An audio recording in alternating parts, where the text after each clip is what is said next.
Imagine drinking so much water that your body runs out of room to store it, and the only way to survive is to physically squeeze the excess out through your skin. In the damp corners of the forest, there is an organism that lives exactly like this. To find it, you have to look at the saturated earth of a coniferous forest. These environments are often carpeted in thick moss and decaying pine needles that trap moisture year-round. This is Hydnellum peckii. When young and growing rapidly, it emerges from the soil as a pale, lump-like structure covered in vivid red droplets. While it resembles a prop from a horror movie, this appearance is a physical byproduct of how the fungus manages internal water pressure. The process begins underground. When the soil becomes waterlogged after heavy rains, the fungal root network absorbs moisture to pull in the nutrients it needs to grow. Because the fungus is encased in a rigid cell wall, it cannot expand to hold incoming liquid. Water builds up intense internal pressure. To prevent rupturing, the fungus uses surface pores as a relief valve, squeezing the extra fluid out. Biologists call this guttation. It is a hydraulic venting system that allows the mushroom to keep its internal machinery running even in a flooded environment.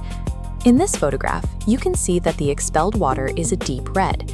It is thick, sticky, and looks remarkably like oozing blood. This color comes from Atromentin, an organic pigment the fungus produces that mixes with the water as it is pushed out through the fungal tissue. Atromentin is a targeted chemical tool. It inhibits specific enzymes that bacteria need to build their cell membranes, effectively killing off potential infections in the soil.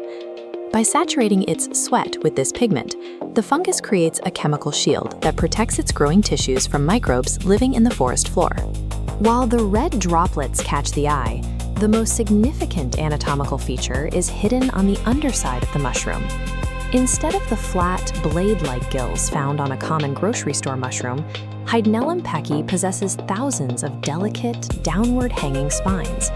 As this animation shows, these teeth are the reproductive engine of the fungus. Spores develop on the outer surface of each individual spine. Because the spines are vertical, mature spores simply fall away, clearing the mushroom's body to be carried off by the wind. These specialized structures ensure the fungus can release its spores even when it's growing through tangled moss or forest debris. Here in the forest ecosystem, this fungus functions as a biological bridge between the soil and the trees. The bleeding phase is temporary.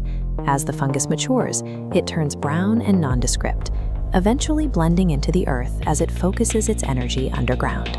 Beneath the surface, the fungus wraps its hyphae around the fine rootlets of living conifers, establishing a direct physical connection with the tree. This diagram shows the resource trade. The fungus mines phosphorus and nitrogen from the soil to give to the tree, and in exchange, the tree provides the fungus with sugars produced through photosynthesis. By connecting multiple trees and concentrating essential minerals in the soil, these fungal networks help stabilize nutrient levels in the forest floor. Next time you see a mushroom weeping red droplets, remember it's just a helpful neighbor managing its water intake. Stay hydrated, and remember to like and subscribe to Wonder Fungi for more. Thanks for watching.